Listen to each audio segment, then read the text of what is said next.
الحمدللہ رب العالمین والصلاة والسلام علی رسول الکریم اما بعد فاعوذ باللہ من الشیطان الرجیم بسم اللہ الرحمن الرحیم لا الہ الا اللہ صدق اللہ العظیم۔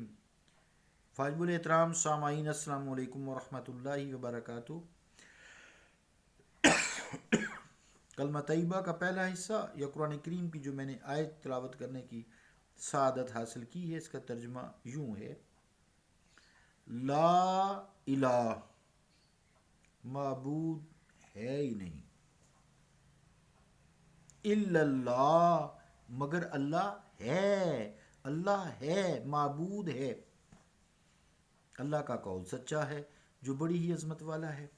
عزیزان گرامی، ایک قدر اس کلمہ طیبہ کے پہلے حصہ کے حوالے سے جو سارے نبی کریم صلی اللہ علیہ وآلہ وسلم کے علاوہ بقیہ جو انبیاء اس سے پہلے آپ کے آئے، سب کی تبلیغ یہی تھی کہ اللہ کے علاوہ کوئی معبود نہیں ہے، اللہ کے علاوہ غیر اللہ کوئی نہیں۔ سیدھی عام بات ہے۔ اسی حوالے سے ایک تشریح چل رہی تھی شعر کی، حضرت معین الدین چشتی گولڑوی والد گرامی حضرت نصیر الدین رحمۃ اللہ علیہم چراغ گولڑا کے حوالے سے شعر یوں ہے: دو عالم میں کوئی نہیں غیر اس کا، وہ خود ہی ہوا ہر جگہ جلوہ فرما، مگر باوجود اس کے کہنا یہی ہے، وہ جن و بشر ہے نہ حور و پری ہے۔ یہ گفتگو ہماری چل رہی تھی، اور اس سلسلے میں جو موجودہ دور کا خاص طور سے ایک ٹاپک چل رہا تھا کہ بھئی یہ کچھ لوگ ہیں، یہ جو غیر اللہ کی آج کل رٹ لگائے ہوئے ہیں، کیا انہیں یہ کلمہ سمجھ نہیں آیا کہ غیر اللہ ہے ہی کوئی نہیں؟ جو بنایا ہے تو تم لوگوں نے خود بنایا ہے، یا کہتے ہو تو خود کہتے ہو، اللہ تعالیٰ نے تو یہ بات نہیں کی۔ پھر ایک اور رواج ہو گیا ہے، جن کے لیے ہم نماز میں دعا کرتے ہیں نا، جن پہ تو نے انعام کیا، وہ کون سے لوگ ہیں؟ وَمَن يُطِعِ اللَّهَ وَرَسُولَهُ فَأُولَٰئِكَ مَعَ الَّذِينَ أَنْعَمَ اللَّهُ عَلَيْهِمْ۔ جو اللہ کے رسول کی اطاعت کرتا ہے وہ ان لوگوں کے ساتھ ہوں گے جن پہ اللہ تعالیٰ نے انعام کیا ہے۔ اور ہم دعا مانگتے ہیں نماز میں: اهْدِنَا الصِّرَاطَ الْمُسْتَقِيمَ، یا اللہ میں سیدھے راستے پہ چلا، صراط الذین انعمت علیہم، ان لوگوں کا راستہ جن پہ تو نے انعام کیا ہے۔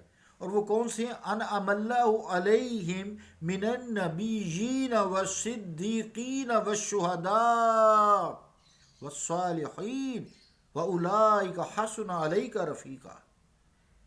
یہ انعام یافتہ لوگ ہیں، اور دیکھا یہ گیا ہے کہ ان انبیاء، صدیقین، شہداء، صالحین میں اولیاء بھی تو شامل ہیں نا، سارے جتنے یہ صالح لوگ پہلے گزر چکے ہیں یا اب موجود ہیں، چیدہ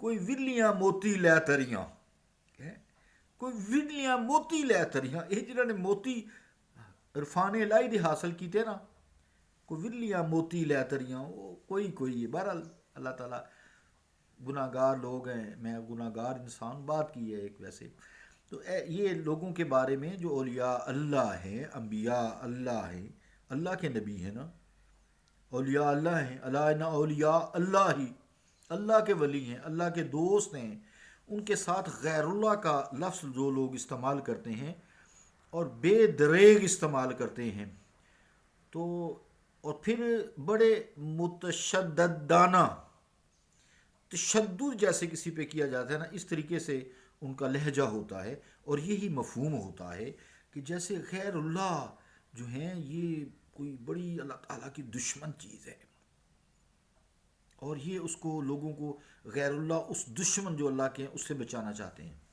اور جن سے سب کو بچانے کے لیے اور توحید پہ لانے کے لیے یہ دعوت دی جا رہی ہے۔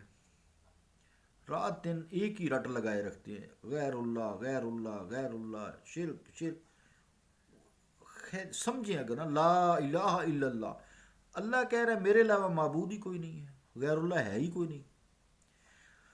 تو اگر ان کے مفہوم سے یا ان کے جو معنی ہے انما الاعمال بالنیات، دل کے اندر کیا اللہ جانتا ہے. نیتوں جو ہے انما الاعمال بالنیات، تو اعمال کا دار و مدار بھی نیت پر ہے. اللہ کے بھید جانتا ہے، عالم الغیب والشہادہ ہے وہ.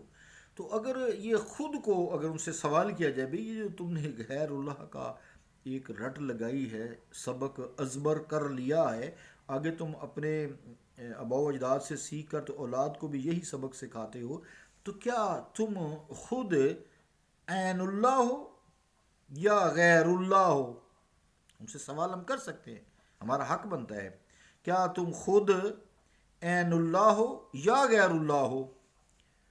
ظاہر ہے کہ وہ عین اللہ تو نہیں کہہ سکتے نا. اللہ کے عین ضرور ہیں لیکن خود کو عین اللہ کہنا بڑا مشکل کام ہے. کنت کنزا مخفیا، میں چھپا ہوا خزانہ تھا. فاحببت ان اعرفا، میں نے چاہا پس کہ میں پہچانا جاؤں. فخلقت الخلق، میں نے مخلوق کو تخلیق کر دیا. ہے تو اللہ کی پہچان ہی ہے وہ، لیکن ہیں غیر اللہ، یہ بات بڑی پکی ہے، 100% درست ہے. ظاہر ہے کہ وہ بھی اصنام اور دوسرے یعنی بت اور دوسرے اصنام، سورج چاند ستارے مخلوق جو ہوئے ہیں تو یہ بھی غیر اللہ ہی ہے نا، اور اسی میں شمار ہوں گے، اس میں تو کوئی شک نہیں ہے. تو پھر اگر یہ بات ہے تو ایسے غیر اللہ جن کو وہ انتہائی دشمن سمجھتے ہیں اور لوگوں کو اس سے بچاتے ہیں، بھی یہ تو غیر اللہ ہے، یہ فلاں فلاں فلاں فلاں فلاں، یہ تو غیر اللہ ہے، یعنی ان کے انداز بیان کی بات کر رہا ہوں. تو پھر ایسے غیروں سے اگر کوئی شخص یہ توقع رکھے، امید رکھے کہ وہ اللہ تعالیٰ کی طرف لے جا رہے ہیں اور ہیں غیر اللہ، تو یہ کوئی بات جچتی نہیں ہے. اور یہ کیسے ممکن ہے کہ وہ غیر اللہ کی دشمنی بھی ہو اور خود بھی غیر اللہ ہوں تو وہ اللہ کی طرف بلائیں؟ مشکل ہو گیا نا. کیونکہ جو بقول ان کے دشمن کی تعریف میں آتا ہے اللہ کی طرف، وہ کیا راہبری کرے گا؟ نہیں راہبری کر سکتا. اگر منکرین اولیاء اللہ اور جو انبیاء کو غیر اللہ کہتے ہیں غیر اللہ، اس میں تو کوئی شک نہیں ہے نا، لیکن اس طریقے سے تشدد آمیز طریقہ گفتگو اور لوگوں کو اس طریقے سے تبلیغ کرنا، دیکھیں جی وہ غیر اللہ کے پاس جاتا ہے، بھی کس کے پاس جائے؟ دیکھیں جی سیکھنا ہے، قرآن سیکھنا ہے، دین سیکھنا ہے، کسی کے پاس جانا تو پڑے گا، تو سارے غیر اللہ ہی ہے نا. تو اس طرح غیر اللہ کے معنی میں کہ وہ بڑے سخت دشمن ہیں، وہ تمہیں گمراہ کر دیں گے، تمہیں راستے سے او ہماری طرف، تم بھی تو غیر اللہ ہی ہو. تو اگر یہ معنی لیے جائیں تو وہ خود بھی تو غیر اللہ ہی ہیں، انہیں خدا کا دوست پھر کیسے سمجھ لیا جائے؟ یہ انہی کی زبانی، انہی کے مفہوم میں میں نے بات کی ہے. غیر اللہ کی تعریف اگر مخالفین یہ کریں کہ جو چیز ذات خداوندی کے علاوہ ہے اسے غیر کہا جائے گا، یعنی اگر ان معنوں میں وہ ذات باری تعالیٰ کی تعریف کرتے ہیں صرف اسے غیر کہا جائے گا جو اللہ کے علاوہ ہے، تو ٹھیک ہے، ماننے والی بات ہے. باقی یقیناً اللہ وحدہ لا شریک ہے، اس کے علاوہ سارے غیر ہیں. لیکن بات یہ سمجھیں کہ ان غیر اللہ کو اللہ تعالیٰ نے اپنا بنایا ہے اور فرما دیا الا ان اولیاء اللہ، سنو، ان بے شک اولیاء اللہ، اللہ کے دوست کیا ہیں؟ لا خوف علیہم ولا هم یحزنون، نہ انہیں کوئی خوف ہے نہ انہیں کوئی ڈر ہے. تو یہ خوف اور نہ ڈر ہونے کی صفت اللہ نے انہیں دی ہے نا. تو اللہ کے دوست جو ہیں اللہ ان کو یہ صفت دیتا ہے. تو اس طرح کیوں یہ اولیاء اللہ الذین آمنوا وکانوا یتقون، وہ ایمان لائے اور اس پہ مستقل رہے، تقوی اختیار کیا، اس سے ڈرتے رہے، انہوں نے زیادہ شور شرابہ نہیں کیا، دین کو سیکھا. عزیزان گرامی قدر، اس حد تک تو غیر اللہ کا مفہوم درست ہے، لیکن ان سے نفرت کرنا، نیک لوگوں جو من النبیین و صدیقین و شہداء و صالحین ہیں، و اولئک حسن علیک رفیقہ ہے، قرآن کریم ہے یہ، ان سے اس طریقے سے روکنا کہ یہ غیر اللہ ہے، ان کے پاس نہ جاؤ، یہ تمہیں گمراہ کر دیں گے. یہ افسوس کی بات ہے. نماز میں تو ان کے راستے کی دعا کرتے ہیں اور بعد میں شور کرتے ہیں، یہ کوئی بات جچتی نہیں، کوئی سمجھ نہیں آتی. آج ذرا یہیں تک رہنے دے، وقت بھی پورا ہوا، انشاءاللہ باقی کل کروں گا. صلی اللہ تعالیٰ علی رسول خیر خلقہ محمد وعلی آلہ و صحبہ اجمعین برحمتک یا ارحم الراحمین.